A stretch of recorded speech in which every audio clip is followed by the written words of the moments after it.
Please have a look. Is it showing?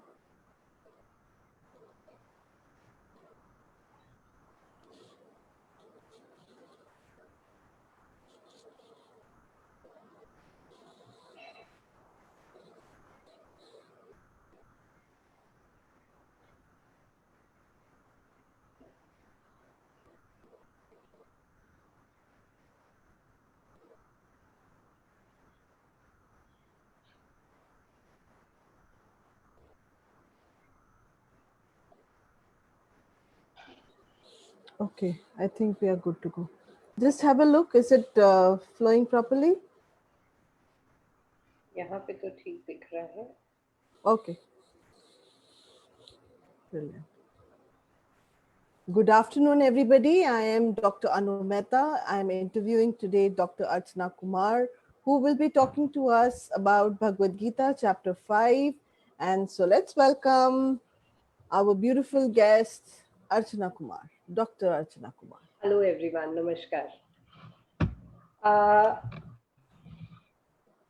it's we're getting really good questions that are coming up regarding Gita. A lot of people are trying to understand the concept that it is such a beautiful book that it can become our lifestyle.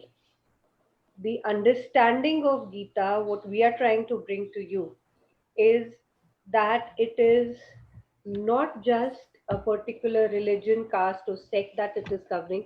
It is covering the way of living, the style of living, and the way you can achieve your goal that you have come on this realm of earth to achieve.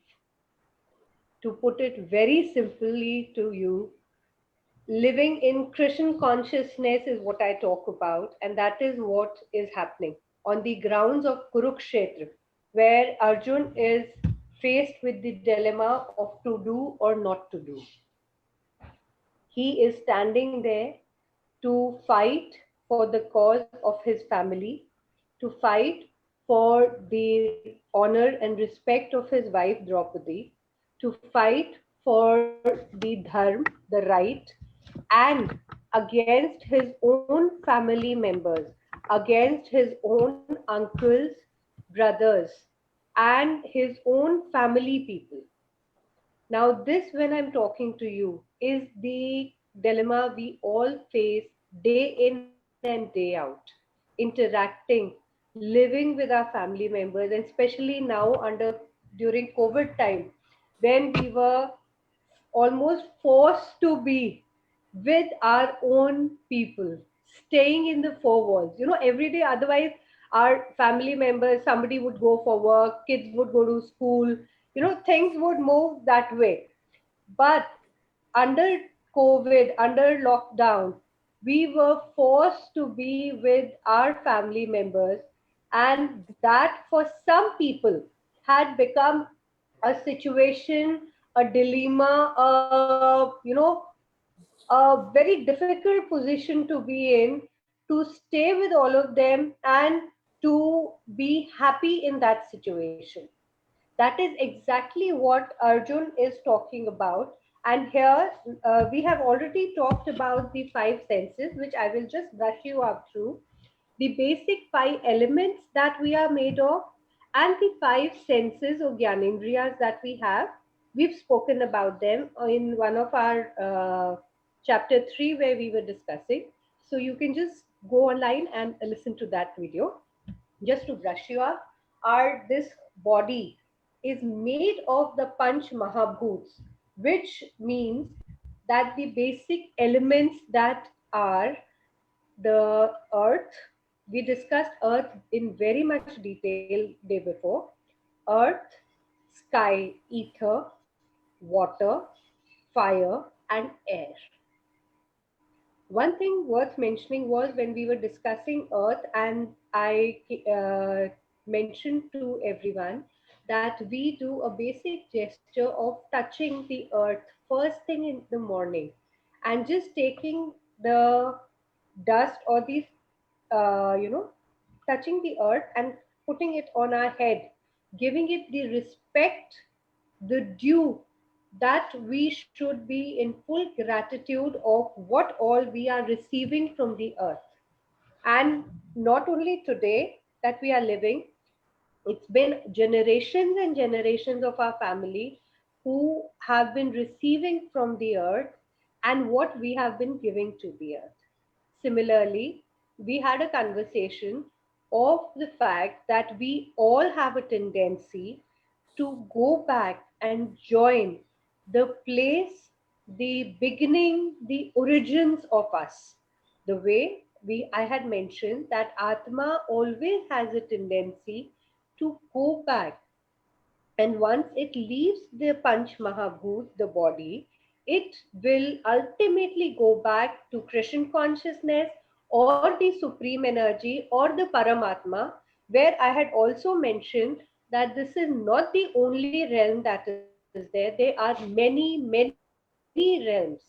Mind you, there is a particular time in the realms where there is no differentiation between the past, the present, and the future. What I'm trying to tell you, that when we learn about realms, when we learn about the moving force of Atma, the Atma entering a particular body, living its time on earth, and then leaving it back here and proceeding further to the other realms. Even there are times when the concept of time doesn't exist. That means that there are times when everything is happening simultaneously. There are times when we dream, or we get premonitions, or we get thoughts, and we get scenes that we remember that, oh, I think I've already lived this thing. Oh, I've seen this place. But physically, you would have never been to that place, and still somewhere it is so clear and yet vivid in your memory that no, you have done this action in that time, in that place. We call it deja vu also, right? But please understand that the concept, the fact that Atma is already time traveling through so many realms. It is there, the way Sri Krishna told Arjun on the ground that, oh Arjun, I and you have had many births together. You, because being the small I, the Atma, and I being the bigger I remember all of them and you do not. Similarly, when he was mentioning that every action that he is doing, when we dedicate all of them to the Krishna consciousness, that means there's a very beautiful sentence that comes in Hindi, that karam karo haath se or dhyan ho madhusudan mein. What it basically means, that you perform your actions using your karmendriya, your action senses, that is the hands. You are performing the deed, you're performing the work, you're performing the action. But in your mind, in your heart, you need to be purely full of Krishna consciousness. That again means, there's a beautiful sentence. I'll read it exactly from the book, the way it is given. This I am quoting from the shlok number 8, 7, 8, and 9 of chapter 5, which is Karam Yog, which basically is trying to tell us action where we are keeping Krishna consciousness and doing our actions. All right.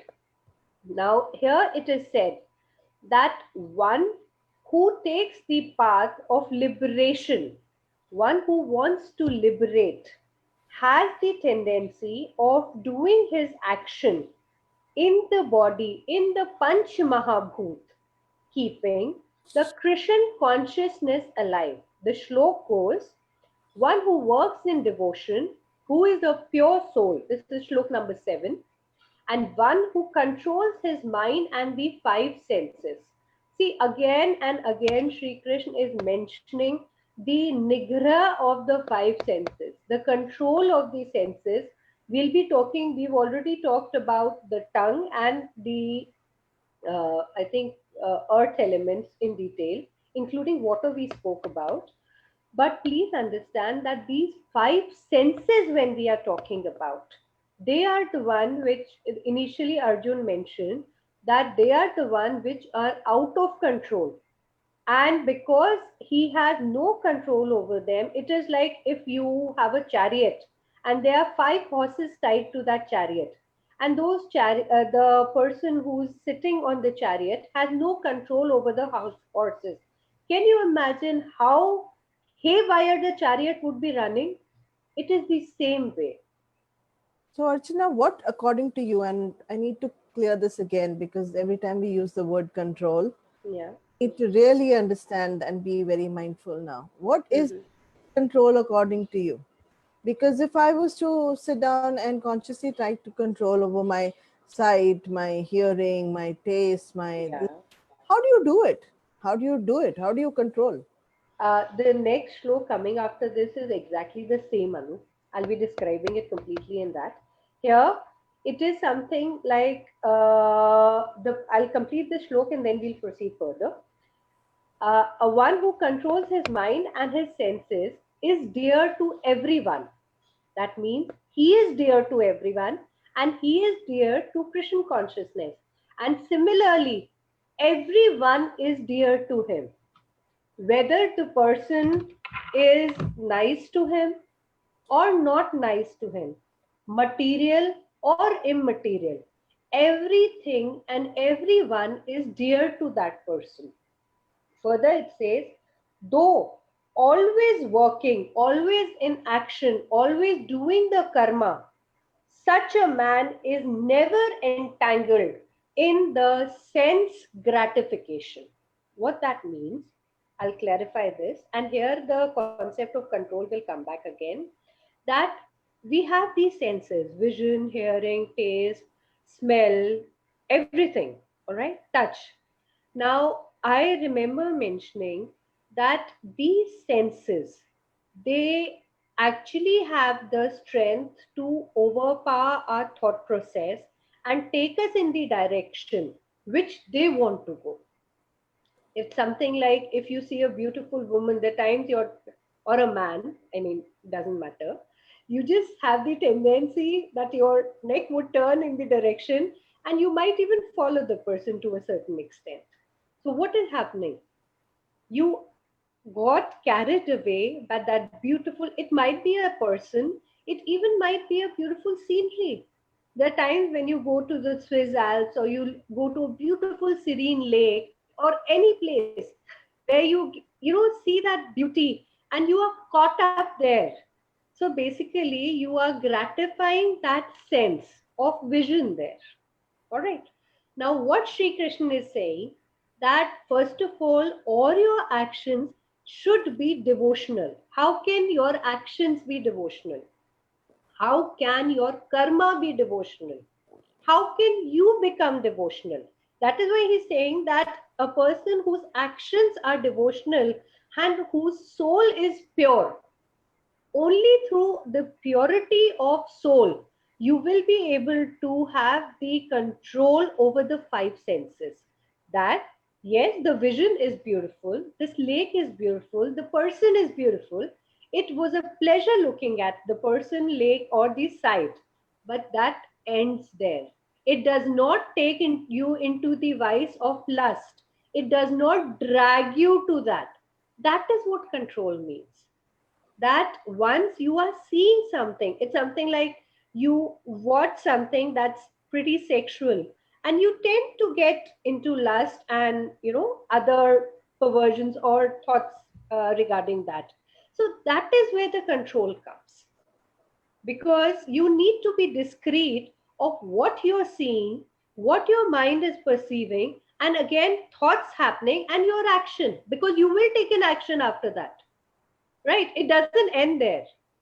Now, the control is that, okay, you saw something, it was pleasurable, it was nice to see, and okay, fine, let's proceed further, whatever the work we are doing. So basically, to make nothing, to make it into nothing, to make no meaning of it, No. make no meaning of it being better or worse, to make no meaning of the existence of the whole story, to just look at it, enjoy it, and move ahead. And move ahead. And And move ahead. Anu, it is not so easy to do. No, it's not easy at all. And it is here we are just talking about vision, and Sri Krishna is mentioning even in the next shloka. Here he's saying very beautifully that a person who is in this situation where he is associating all his devotional karma to Sri Krishna, it is something like, I want to water the leaves of the tree. All right.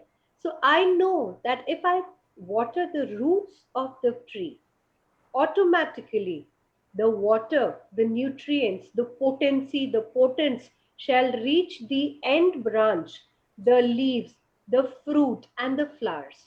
I don't need to water it from top, I just need to nourish the root. Similarly, let's talk about human beings. If I need to provide energy and vitality of a particular human being, I put the food in the mouth and it goes in the stomach. We've already discussed all this, but still, that stomach, the Vaishya, the digester, who's full of action of giving and taking, exchanging the fluids, converting all the nutrients, absorbing all the nutrients, and supplying it to the blood and providing it from the tip of our nail to the hair roots everywhere. Now, food, we did not put it in our blood, we put it in the roots, in the stomach, where the stomach did its action, right? Now, similarly, when the five senses are there, the control means that you are seeing, hearing, everything is happening. But you need to know where to cut it and work and dedicate all your action, all your work to Krishna consciousness. That sentence that I said, हाथ हो कर्म में और मन हो मधुसूदन में, that means that whatever action you're doing, I might be cooking food, I might be mincing meat, I might be just slaying, I might be a butcher, I might be doing any work. The work is not menial, it is the thought process. Because work is worship. That is what Gita is teaching us. Whatever we are doing. Man ho Madhusudan mein means our mind, our knowledge, our action should be devotional. It should be unconditional without expecting any result. Secondly, also, dedicating every action to Krishna consciousness, saying per se that whatever I'm doing, like the sentence that he is liked by all. How will somebody be liked by all when every action of his is under Krishna consciousness? That means his words, his thoughts, and his actions are in alignment. There is no deviation per se, and he is working in that direction. Only then there is purity of soul and purity of action. So, for all the beautiful people around, when we keep saying Krishna consciousness, I want you to just understand this rather than getting into religion. Because somebody will say, I want Christ consciousness, and somebody will say, I want Allah consciousness. It's All the we are same talking thing. It's the same thing. all we are saying is that if your actions, your thoughts, your actions, and whatever is going on within you is in alignment, then everything is mindful and devotional, and you're not making too much of meaning. In fact, all our disease is the cause of is created from how we perceive the world, and our five senses, as beautifully Archana is saying, is gateways of or understanding our world around us and understanding ourselves around us. So we do make a meaning. In fact, if anything, we are meaning making machines. Yet, what Archana is saying, be mindful of what you're creating a meaning out of everything, because these meanings are going to last in your system forever, ever, and ever. So rather than getting caged in what your father said to you when you were 3 years of age, and I know at 3 years of age, it's very difficult to teach anyone Gita or the Bible or the Quran. But all they're saying is whatever is happening around you hasn't happened the first time. It is a repetition of actions on mass consciousness, and these things happen. How can you look at things and say it's happening and move ahead? That is the biggest challenge, and that is where Archana is helping us out today. Yeah, no, further in this shlok, there's very beautifully given that they say that no action of a person who has his thought process and mind, Atma, aligned, no action of his is offensive to the extent that Arjun standing in the battlefield capable of killing, and actually he does kill. The battle doesn't, leave more of survivors. He, it is mentioned by Sri Krishna that even that action is not offensive, because here again very beautifully he says that only the dresses of those persons were changed. It is mentioned here that that is the transformation of life and death that happens. That's what is coming here, that that action of Arjun is not offensive, because what happens is that that particular soul left that particular dress and went into another one. That is merely what happened. That is beautifully how Sri Krishna is teaching us not to fear death, that anything which has been taken birth has to die eventually. There is nothing like eternal life. So, learning from Gita, here we are understanding that death is nothing but just the transformation. The way when we go, come back from work, we are wearing a particular set of clothes, we take them off, hang them or put them for wash, wear the new set of clothes, and we are ready and fresh. Similarly, Atma, that is the energy inside the punch booth, inside this nine holes of castle, is capable of just removing this dress, that act we call death, and then taking rebirth somewhere into another form of punch booth. It can be any of the yonis that we call. That means it can be insect, a bird, amphibian, anything. The body is capable of that transformation, and that is what death, and that is what. So Anji? we are always transforming. Are you saying that we are constantly taking rebirth? Are you saying Anu, we are, every cell of us is dying, and every now and then a cell dies, we rejuvenate. We are taking birth and rebirth and dying every second and every minute. Our hair falls, new appear. Nails break, new they grow. The cells are dying, they are regrowing. The blood changes, RBCs change, everything. So we are basically, as long as you are living, the autonomic energy in you is there. That means the autonomic Atma is there in you. That you are capable of that change, and that change will only happen when something old lives its life, dies, and the new one appears. That's what happens. But when it happens to our loved ones, the same moho is coming onto Arjun. When it is happening to my loved ones, when my dear one goes, it is very difficult for me to cope with it. Okay? okay, wonderful. So as long as it's this attachment that we're talking about, Yes, which is very difficult to deal with, it is the very. shape of our life and it is also the bitterness of our life. It Because is. as long as it exists and we are aware of its existence, we don't even realize it exists. And the Yeah. minute something goes out, that is, our loved one is not there, our parents leave us or children leave us, not just as a separation, but the body that we can never touch again and look at, because we only understood that body by that dress that body was wearing. Yeah. And we don't recognize the same person in another avatar or in another form.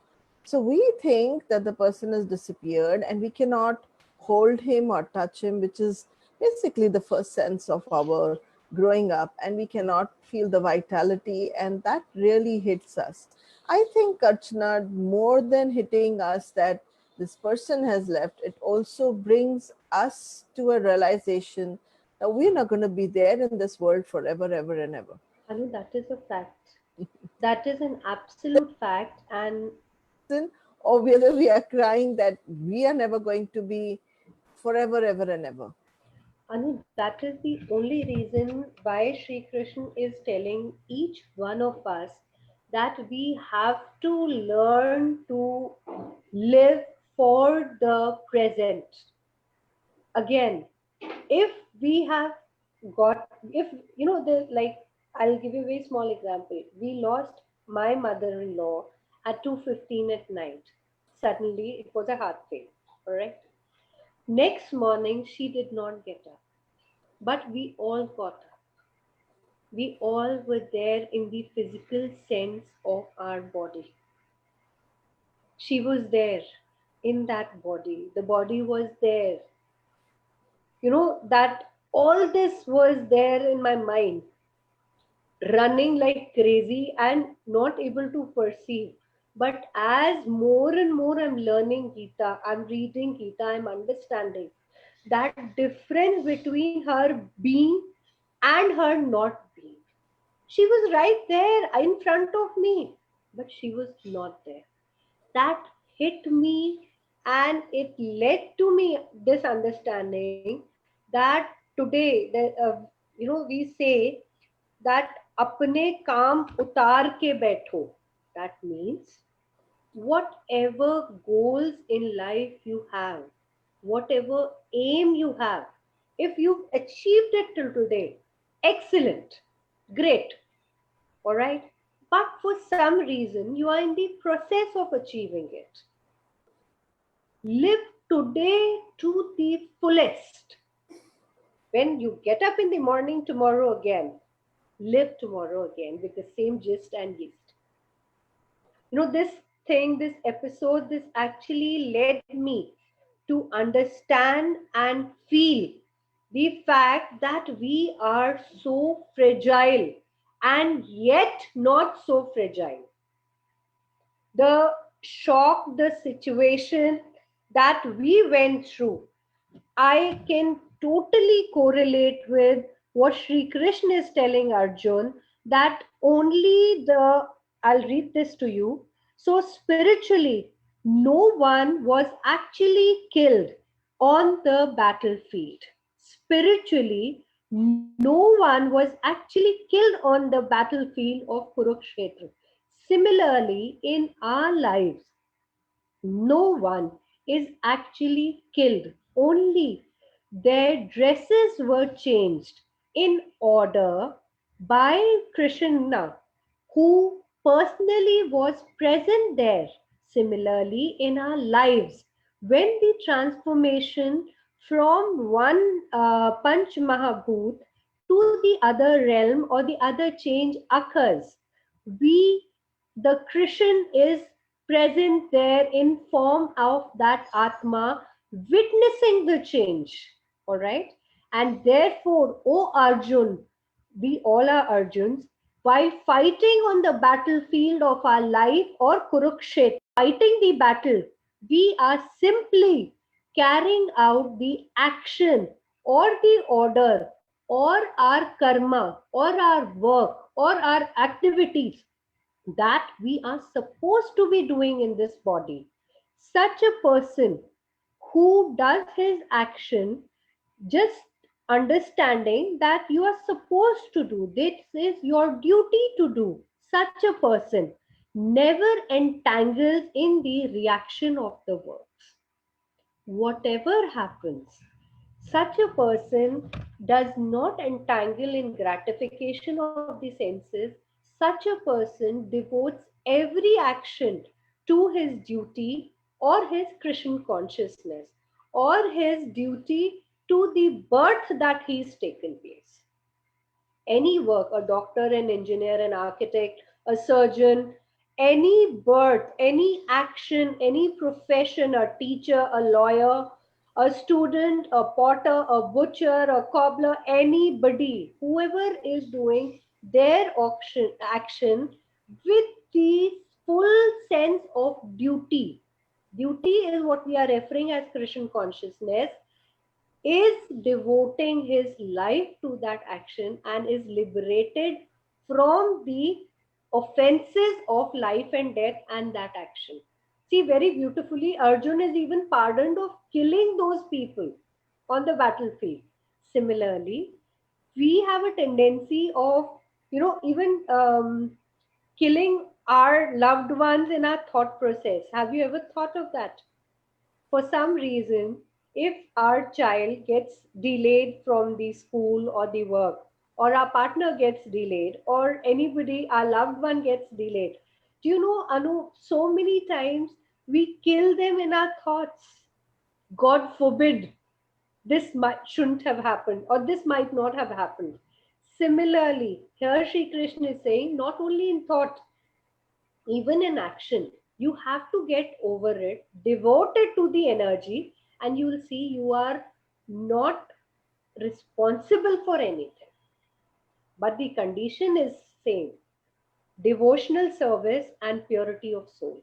Only these two characters are the one which are going to make you absorb of all the karmas. So basically, Lord Krishna is saying that no work is small or big. No, absolutely not. And when he's saying about work, he's not just talking about your profession. He's talking about the avatar or the role in which you are right Yes, in this birth. yes. By itself, even if you were not working, like so many women over there think that if they're not working, they have, they're not earning, but they're constantly earning. Like even if you're a mom at home, even if you are not doing anything per se where the money is coming in, but your contribution is saving or making another man go out and earn. So you're doing your job as a housewife, and that's really important. Anu, that is the biggest karma. Karma Yeah. is not, see, please understand, I'll clear this concept also very beautifully that you've mentioned it. Money is not your karma. Money is just the outcome of your work or action. That is just a result of your action.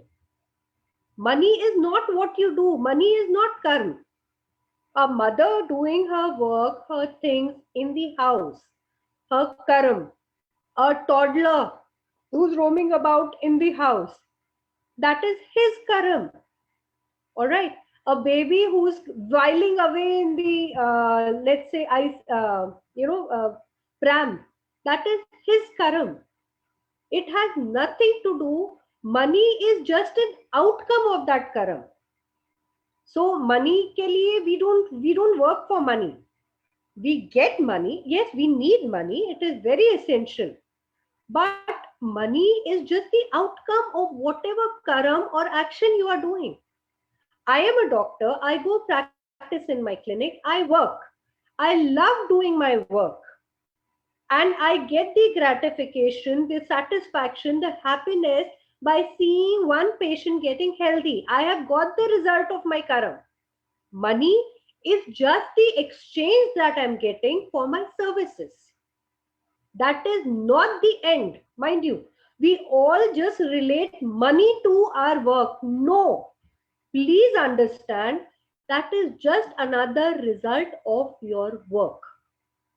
The minute an eye surgeon or a surgeon performs his surgery successfully and he comes out and tells the family member, the surgery was a success, dear.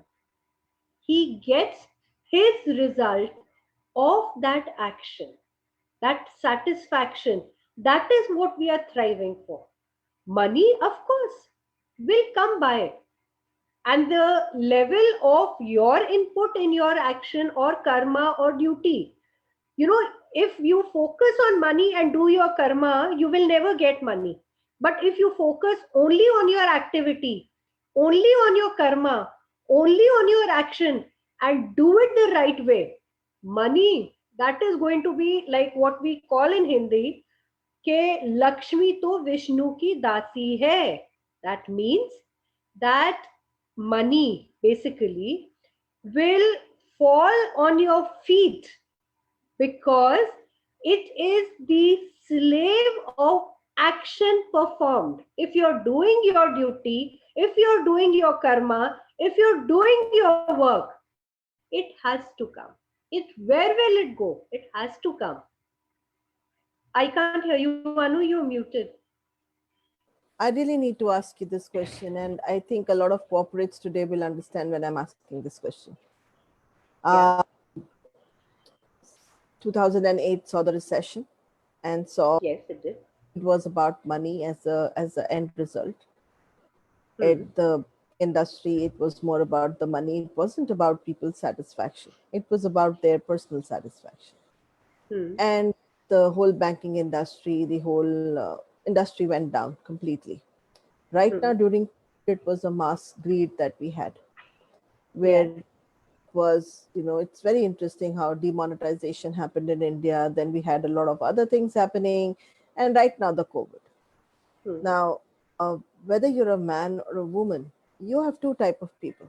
One who will do the karma, who will Hmm. continue doing their job, and yet for no rhyme or reason they will be thrown off from the job because the layoff is happening, because Hmm. they haven't, as they put it in a very lay language in English, that they didn't lick someone's balls, basically. They Yeah. did not, they did To not an go and extent. Yeah. extent. They did not tell the boss, "Oh my God, you are the best person on this planet Earth." Then there is another. They do their work. They don't like to kind of speak sweet because their communication skills are pretty harsh. Or maybe he wasn't the favorite of the boss. Whatever reason, Okay. is thrown out of the job. Then you have Hmm. a guy who has no talent but has a very sweet tongue, is constantly there with the boss, constantly talking to him in a very sweet manner, But constantly telling buttering him. him, constantly telling him, "Oh, you're so nice, you're so nice." And I've seen this happen, okay?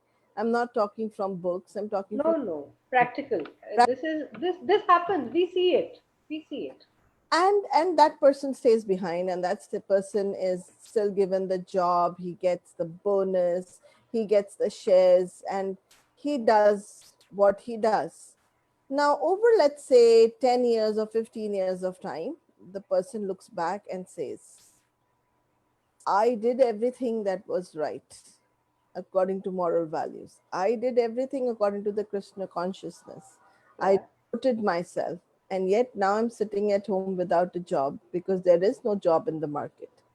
And I'm still trying my best to continue taking care of my family and doing the best that I can. So I'm still doing my karma, but I'm unhappy. I wish I had taken the other way, where I see that man today has a house, not just in England, but in in the far east, in one in India, one in somewhere else, and he has such a good life and so much of money, the best car. He can even afford a 90 lakh car today, and is doing so brilliantly. Now I want you to really classify and tell people what is right, what is wrong here, and how does I know somebody. there is, see, again, right and wrong is very personal, but I'll definitely talk about what you're mentioning. Yes. First of all, the thing is that when we do our action, whatever action we are doing, I am an honest person because I want to be an honest person. Let's take cops for example. I mean, no personal this thing, but just an example. Cops everywhere are said to have a tendency to take bribe and just hustle up things. All right. Now, but there are still cops who are honest to the grit. Come what may, they do not leave that quality. Okay, that is that person's personal choice. All right. Now, when I'm talking about doing the right karma, like I am asked to do particular wrong deed, and I say I will not do it. Okay. Now, when I'm taking that stand that I will not do that wrong deed, that means that I am being uh, taking that stand was my karma, my action, my activity. I did not bother about what is going to be the outcome of that action, first of all. Secondly, taking that action gave me a sense of pride and satisfaction or happiness at that particular minute. Okay, whatever the karma was or the activity was. Today, I did not butter my boss, but I did my job properly. I did my work, my duty, my action, my karma properly. And that gave me the sense of happiness and satisfaction. Our problem is that when we expect a result over result, the result of that action and karma was the satisfaction, happiness, or achieve sense of achievement at that time. Or even if my boss was asking me to do something, or I didn't butter, or I took a stand against my boss, which led, for me not to get the particular promotion, but the other chap whose karma, whose action was, buttering and licking whatever, and he got the promotion. Fine, that is his karma resulting to that. Yes, he gained the prosperity out of it, but that is again on the physical plane. Here when we are talking about the senses not being satisfied, and when I took that stand against my boss, that I will not do this wrong deed because you're asking me to do, and I know the result of doing this deed is promotion, but balls to your promotion, I take the stand because I believe in that. That is why I'm again and again saying it is very individualistic, like homeopathic medicines. It is very, very, very, very discreet with your thought process and your actions. One might just twist the fact just this much and get away and achieve great. But a person might not want to do even that much. He might be satisfied. We see a lot of people who are great artists, who are great people, who might not be monetarily very, great, but they are not really in the situation where they are even begging. Even when things like lockdown happened, when the Notbandi happened in India, when the recession of 2008 happened, Anu, I agree. People went through lot of topsy turvy. There were lot of monetary turmoil in everybody's life. But if we still look at it, I think somewhere the basic requirements were still met, and people who were honest, they sailed through that situation because of their qualities, not bending and not, getting carried away by the vices and do wrong things. Now, I can't hear you. You're muted. So, what is honesty according to you? Honesty, again, in the situation where you're doing whatever action with a pure heart. Your action, your thought process, and your words are in sync. That is honesty for me. That means whatever duty I am doing, if I am trying and talking to you about Gita, whatever to my fullest knowledge, that, there's a basic difference, Anu. There is one person who is a lecturer, and there's one person who's a teacher. All right.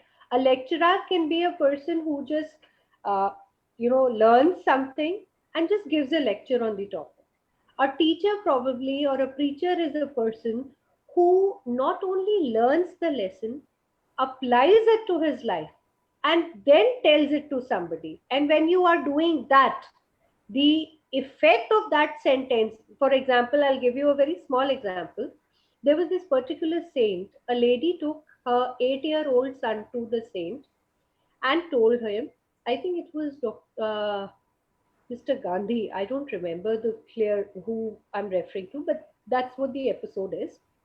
So she just said that, can you just tell my child he eats a lot of jaggery? And eating jaggery is very healthy, but when done in excessive amount, it's not right. So the mother said, can you just teach my son not to eat jaggery? So that person said, the learned one said, can you come after a week?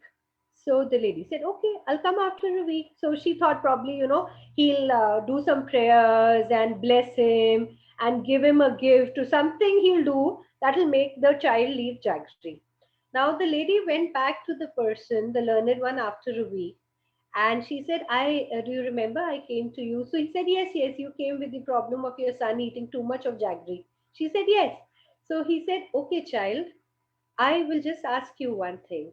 From today onwards, please reduce or at least have a controlled amount of jaggery, whatever you are eating.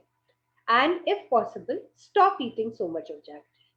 So she said, is that all you're going to say? He said, yes. So she said, you could have done this 1 week before. Why didn't you do that? So he said, because week before, even I used to eat a lot of jaggery. So, how could I tell your son not to eat when I was performing the same deed? How will my words be emphatic? How will anybody learn from my words when I am not following it? I am just blabbering, I'm just preaching, I mean, I'm just lecturing. I did not take it in me. I am not setting an example with it. How will you learn from me if I do not set an example myself? So that is what I believe, and that is what the whole Gita is about. That Krishna is saying that he is leading his life as an example, following every word that we are talking. Yes, the long term effects of those deeds might be different, but the happiness, the satisfaction, the thing that if for some reason I die today, I die a complete happy life. I am a satiated person in happiness, money, wealth. Every sense of mine is full of satiation. And when I die, when Atma leaves a Panchabhut body with this kind of feeling, it is something like it will reach its goal of going into next realm or reaching Krishna consciousness. Archana, how can you control your how you're going to die? You can't control that. It's not in our control. And But you know, when you watch these serials sometimes, whether hmm, it's a Stockholm or a forensic science, they're talking about uh, how brutally people are traumatized, and they have not done anything to be brutally traumatized. They have lived a very happy, sane life. All their I'll probably story was that they trusted someone beyond the levels, or maybe not even trusted someone. Someone they was greedy, they and just happen to be in the situation. yeah, they just happened to be in the situation. So I think what I'm trying to ask you is that when you said, oh, the body will leave in that fashion where you are satisfied and it will leave your five elements, it I'll sounds give you an example from Gita only. okay. Okay, we are talking here about Bhishma Pitama. Now, just to let everybody know, during the fight of Kurukshetra, when Bhishma Pitama dies, Bhishma Pitama was blessed with the boon that he could leave his body whenever he decided. That means his Atma could leave the Panch Mahabhut whenever he wanted to. So basically, it was his desire to go. Only then he can leave the body and go and get united to the upper realms. All right. Now, what happens in Mahabharata when the fight comes between Arjun and Bhishma Pitama? For some reason, there is a lady called Shikhandi. It's not a lady basically. Shikhandini is somebody who Arjun took as a shield to fight against Bhishma Pitama, who is a lot of feminine energy basically. And Bhishma Pitama had taken a vow that he will never attack a female or he will never fight with a lady. Okay. Now, when that happened, and Arjun started casting his arrows, the arrows pierced Bhishma Pitama and he fell down from his chariot. And imagine the sight that a man is laying on the bed of arrows, which went through and through, and he is lying on the bed of arrows in the field of Kurukshetra. Okay.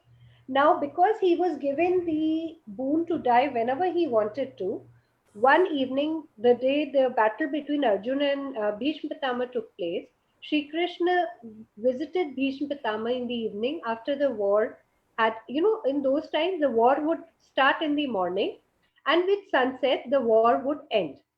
So when this happened, and Bhishma Pitama actually spoke with Sri Krishna, and he asked that, O learned one, O Sri Krishna, I don't remember doing any wrong deed in my life. I have always done what is correct, what is right according to Dharma. How is that? You can see that I am actually been, pierced by so many arrows. I don't remember. I'll let you know how many arrows pierced him, and the blood is almost trickling down from every arrow, and it is very painful to lie down in this situation. And the war hadn't ended then, so Bhishma Pitama didn't want to die then. He wanted to die after the war had finished.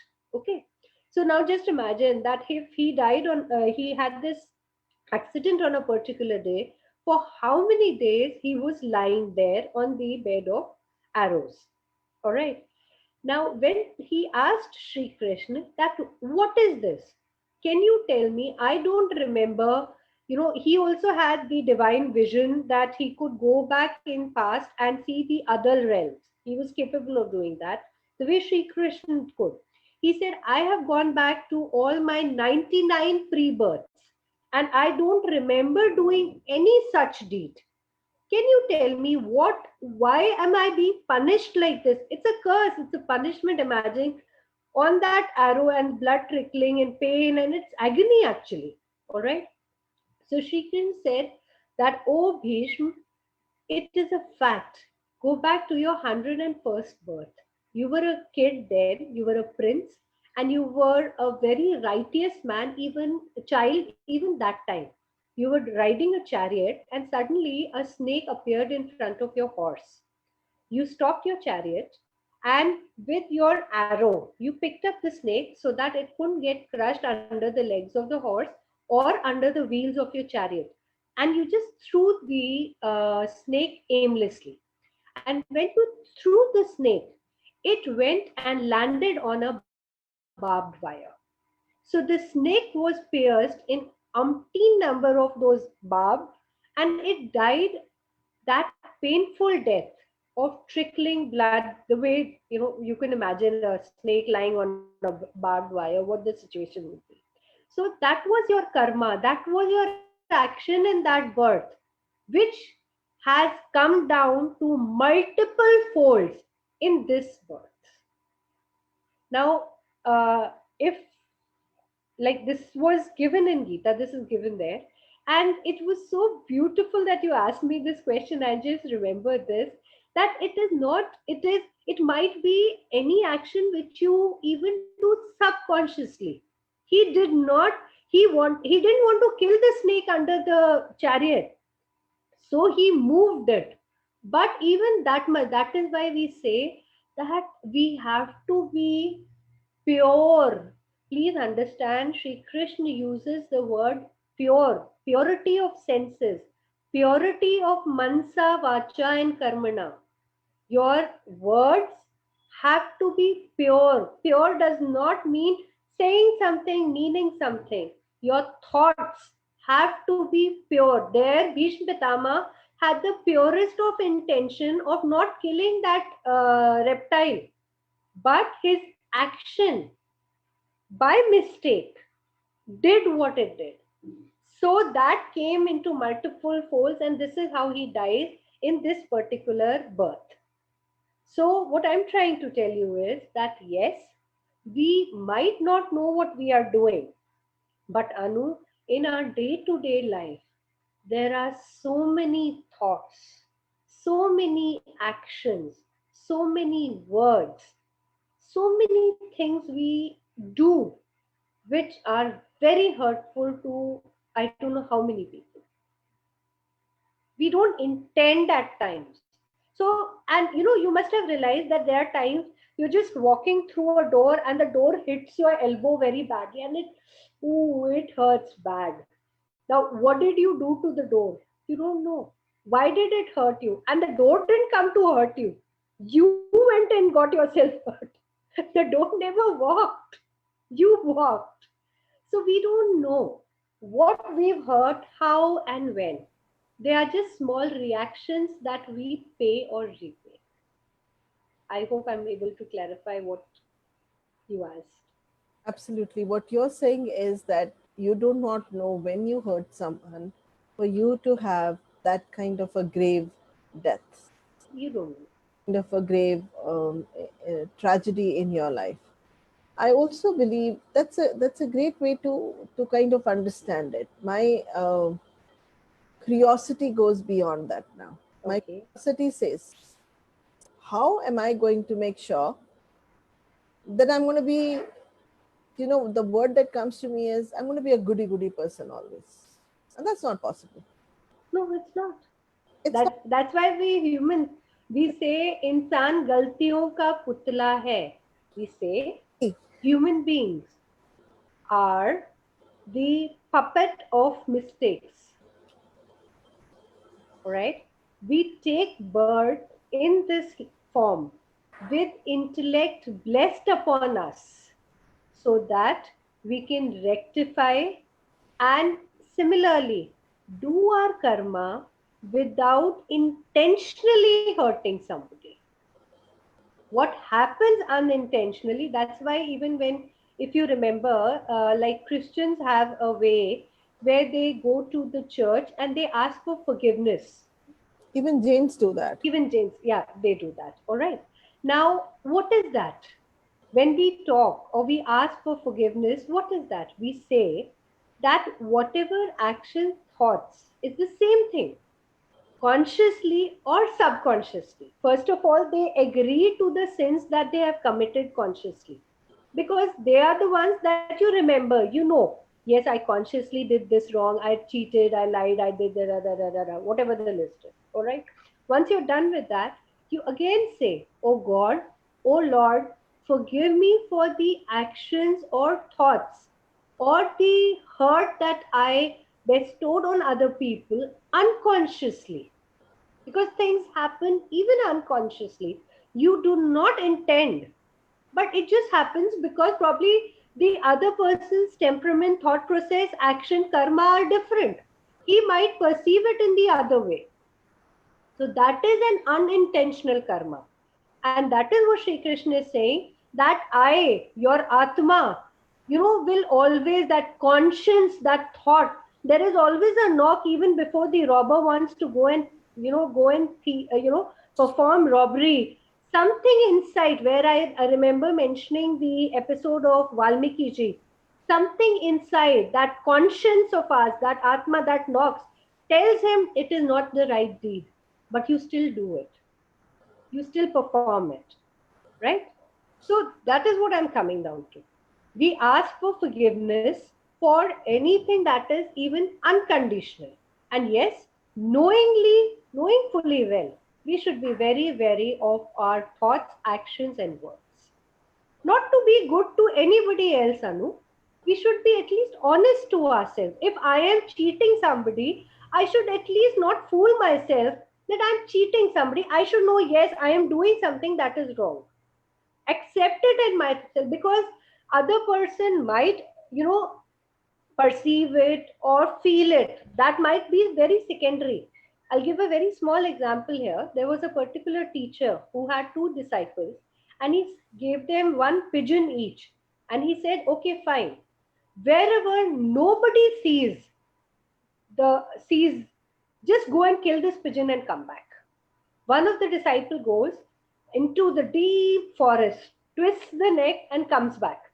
And the other disciple comes back after sunset at night. And he says, oh teacher, I did not find any place where nobody was seen, because the pigeon was seeing me and I was seeing the pigeon. So it is never that no place. See, when we say, like, even when we talk that our karmas are noted in a particular book, like the people in Akashic records, when we talk to them, they say whatever deed you are doing, you might feel, okay, nobody's watching, let's get away with it. It is getting recorded in your Akashic records. Everything is noted. Only thing is that particular karma, done with intent, without intent, with your thought behind the karma. The sentence is very beautiful. Do not leave your action or karma, but leave the feeling, the emotion of doing the karma. Don't, that intent behind it should be left. It should be pure and clean. That is what it is all about. Thank you so much, Archana. That was amazing insights. Would you like to conclude this with this program today with anything that you would like to bestow? Just one more sentence. We'll ponder it on about tomorrow. And the sentence goes as Ichha Matram Avidya. Ichha is desire. That means that even if you have an iota of desire, that means that it is as good as not being an educated one, an illiterate basically. Ichha Matram Avidya. I will conclude with it today and leave our listeners or people who listen to this program to ponder on this, that how even an iota of desire can make us feel, be, or become like an illiterate person or an uneducated one. But again, bless you all. Think about it. Be pure in your thoughts, action, and your words.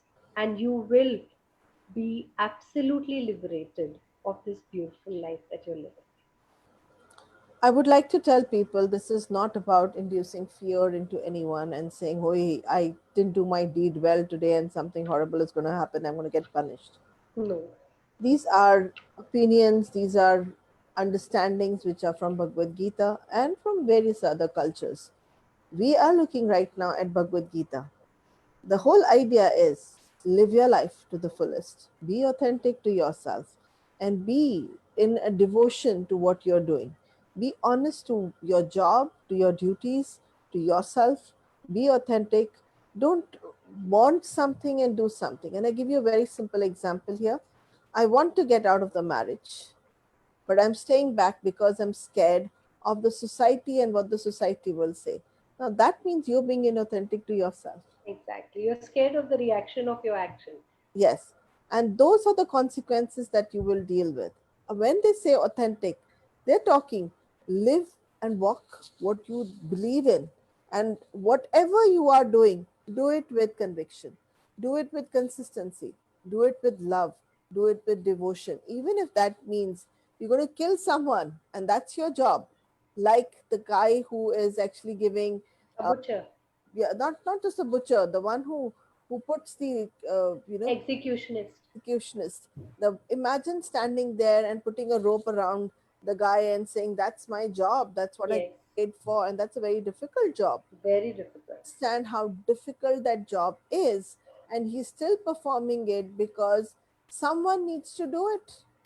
Someone needs to clean your toilet. Someone needs to do this kind of a job. Now, are we looking at it and judging? So, what we need to get out of is self judgment, judgment of other people. We need to be authentic to whatever we are doing. Even that means we are going to put a who's around a person and say, bye bye, you're not going to be there in this world anymore. That's a punishment that you're getting. Be For on, your problems, your actions. see whether you're okay with it. If you're Exactly.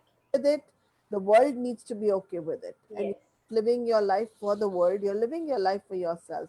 Be honest to yourself at least. Happy authentic day, I would say. Absolutely. Be honest to yourself at least, the least you can do.